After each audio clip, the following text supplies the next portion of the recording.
Jumpa lagi di TV. Ya, kali ini kita akan membahas SoC atau prosesor atau chipset yang diluncurkan MediaTek di awal tahun 2023 untuk smartphone kelas menengah yang kenceng. Ya, Dimensity 7200. Seharusnya ini adalah SoC kelas menengah atas atau bahkan mungkin bisa cukup dekat dengan kelas atas ya. Menariknya, yang satu ini dibekali dengan CPU yang terlihat luar biasa, mirip sekali dengan Dimensity 9000 series. Ya, CPU atau prosesor itu pakai yang lebih modern dibandingkan Dimensity 8100 yang terkenal kencang itu ya.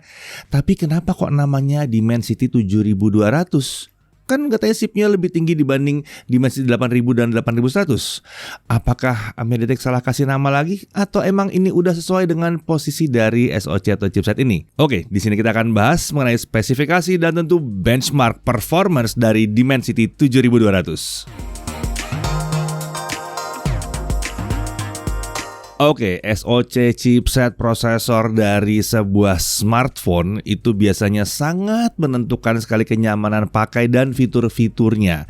Nah, Dimensity 7200 ini adalah salah satunya ya. Yang ini adalah satu-satunya anggota dari keluarga Dimensity 7000 series. Agak aneh, kenapa 7000 nggak ada, 7100 nggak ada, tiba-tiba keluar 7200 saja. Ya, nah keluarga ini disebut MediaTek menawarkan high-end technology dengan fokus ke gaming, kamera, dan HDR multimedia. Tentu saja keluarga ini diposisikan di bawah Dimensity 8000 series yang salah satunya kita udah pernah bahas ya, yang Dimensity 8100. Oh, nggak sadar kita pernah bahas soal Dimensity 8100, itu mantep bener loh ya. Waduh, kita juga udah punya loh pembahasan banyak banget tentang SoC chipset prosesor Dimensity yang lain ya dari MediaTek. Kalau kalian nggak perhatian, mungkin kalian belum subscribe. Ya, makanya ketinggalan. Ya udah, sekarang subscribe aja dulu ya, supaya nggak ketinggalan video-video tentang pembahasan yang seperti ini. Oke, sekarang mari kita lanjut lagi ke Dimensity 7200 dan kita coba lihat spesifikasinya. Untuk CPU atau part prosesor dari SoC atau sistem on chip ini adalah octa-core tentunya ya, pakai 8 core. 2 core-nya pakai Cortex A715. Ini baru banget nih, yang sampai dengan 2,8 GHz ya.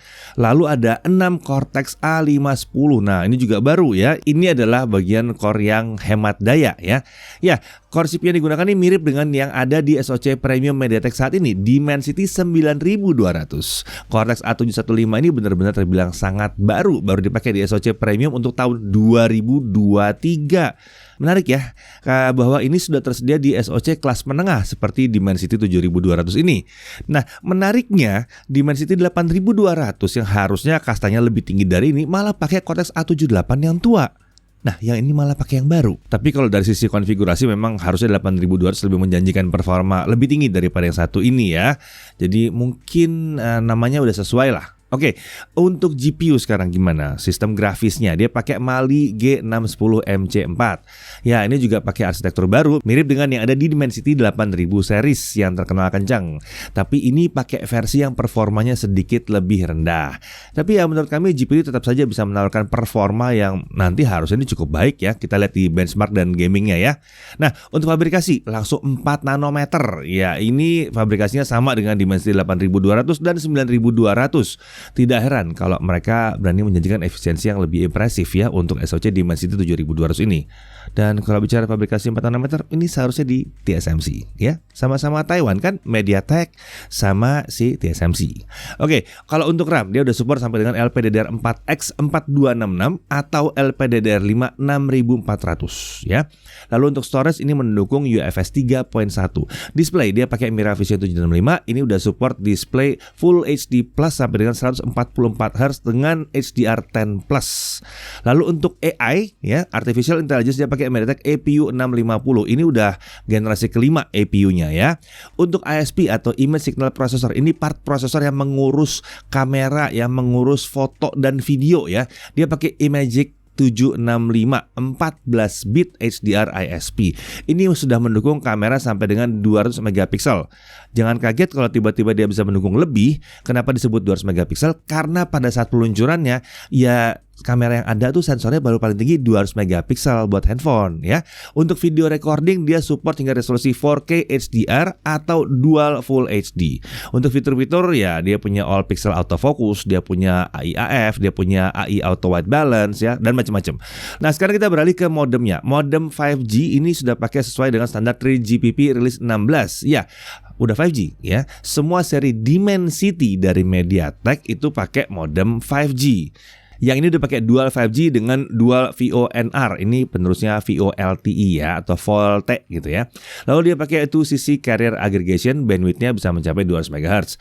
Udah mendukung mixed duplex TDD dan FDD. Downlink itu sampai dengan 4,7 Gbps. Untuk konektivitas lain dia bisa pakai Wi-Fi 6E hingga 2T2R. Lalu Bluetoothnya bisa mencapai 5.3. Kenapa kita bilang bisa mencapai?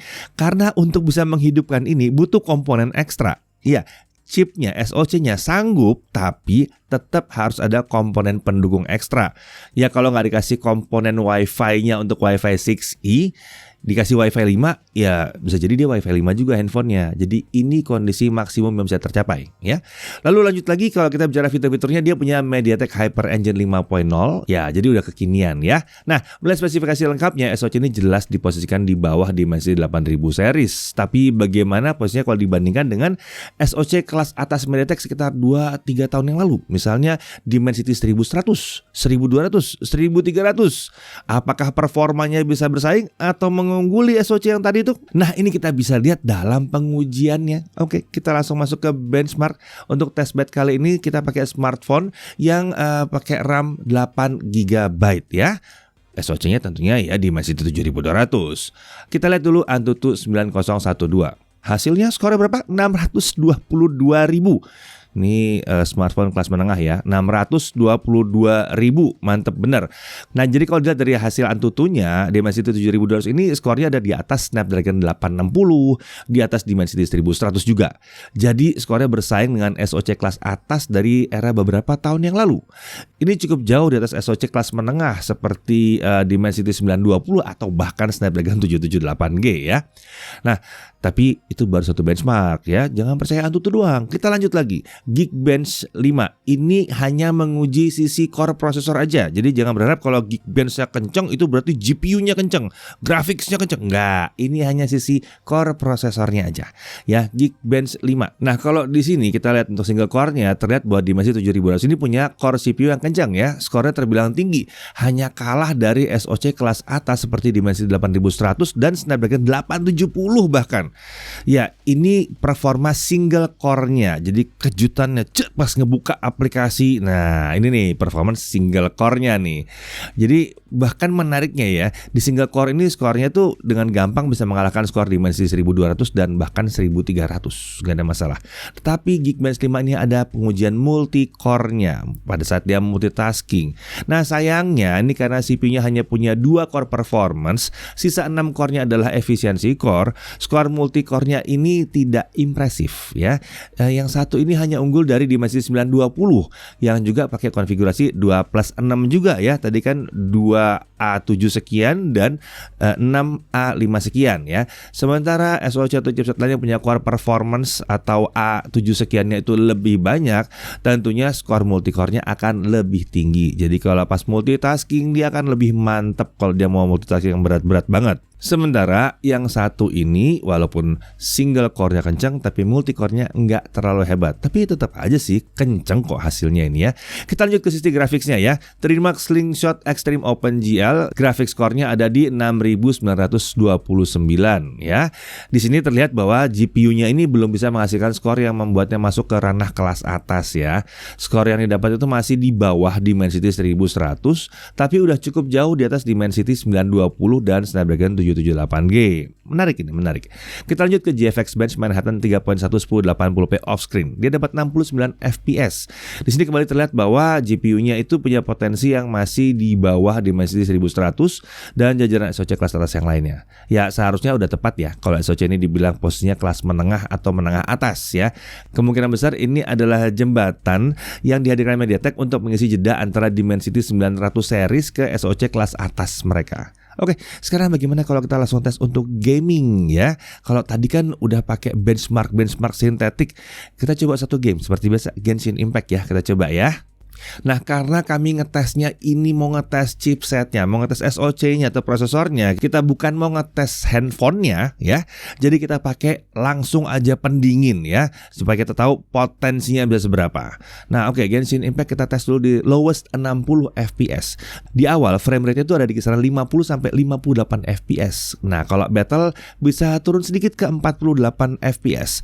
Sesekali ada frame drop tapi nggak turun terlalu jauh, nggak terlalu terasa di situ. Nah, untuk frame rate rata-rata kita bisa dapat sekitar 54 fps di setting lowest ini. Ini bukan hasil yang paling hebat yang pernah kita lihat, tapi untuk kelas menengah atas ini udah terbilang bagus. Oke, sekarang bagaimana kalau kita coba highest 60 fps? Jalan nggak nih? Atau berantakan? Ya, frame rate yang bisa dapat ada di kisaran 36 sampai 44 fps, terbilang relatif konsisten ya di sekitar segitu ya. Rata-rata di kisaran 38 frame per second. Saat battle frame rate-nya bisa turun hingga 32 frame per second, tapi bisa langsung balik lagi kisaran 38 frame per second setelah battle berakhir. Oh ya, kalau ada yang bingung soal frame per second ini, patokannya adalah kalau di Genshin Impact 30 itu harusnya minimum ya. Kalau bisa 60, wah itu asik banget gitu. Jadi kalau dia naik turun sampai bisa turun di bawah 30 fps biasanya agak sedikit nggak enak. Kalau dia terus-terusan di bawah 30 fps itu nggak enak banget. Tapi ini bisa dari 32 sampai 54 fps tergantung kondisi dan settingan ya. Jadi cukup mantap yang satu ini untuk kelas menengah atas tentunya ya. Ya, jadi kurang lebih seperti itu ya performa yang kita dapatkan dengan game Genshin Impact. Tapi perlu diingat ya, Dimensity 7200 ini adalah SoC yang bener-bener baru banget hadirnya. Baru banget. Ini adalah hasil tes awal. Bisa jadi ke depannya ya akan ada optimalisasi lagi dari sisi softwarenya ya. Bisa jadi supaya lebih optimal ke game-game yang berat juga. Ya, kalau dilihat dari potensi performanya, chip yang satu ini seharusnya bisa memangkas gap antara chip kelas menengah dengan chip kelas atas ya. Tapi perlu diingat kalau performanya itu kan cuma salah satu bagian dari SoC. Ada banyak aspek lain yang ditentukan juga oleh sebuah SoC untuk smartphone, termasuk kemampuan kamera dan efisiensi penggunaan baterai. Tentunya ya. Oh oke, kalau kalian nanya berapa harganya? Ya tentu belum ada harganya. Saat video ini dibuat kan belum dijual. Chipnya kan nggak dijual begitu aja, harus sama HP-nya, bener kan ya? Tapi kalau kami akan memperkirakan harga smartphone yang pakai ini harusnya rentangnya sekitar 5-7 jutaan ya, karena kelas menengah atas. Tentunya ini sangat tergantung kelengkapan lainnya ya. Kalau dibuat minimalis ya mungkin bisa dari 4,5 jutaan gitu ya. Kalau dilengkapi dengan kamera kelas atas dengan layar yang fancy melengkung sana sini gitu ya, ya mungkin aja tembus 7-8 jutaan ya. Ya itu bukan karena SoC-nya, karena yang paling mahal kan nggak cuma SoC doang ya. Ini perkiraan, semuanya perkiraan. Nah kalau kalian sendiri perkiraannya gimana? Harga smartphone yang pakai SoC ini kira-kira kalau masuk ke Indonesia itu berapa sih harganya? Dan kira-kira brand mana yang akan masuk ke Indonesia duluan pakai SoC atau chipset satu ini ya? Coba tulis di kolom komentar. Oke, sekian dulu pembahasan teknologi kali ini. Saya Didi Irfan, Jagat TV.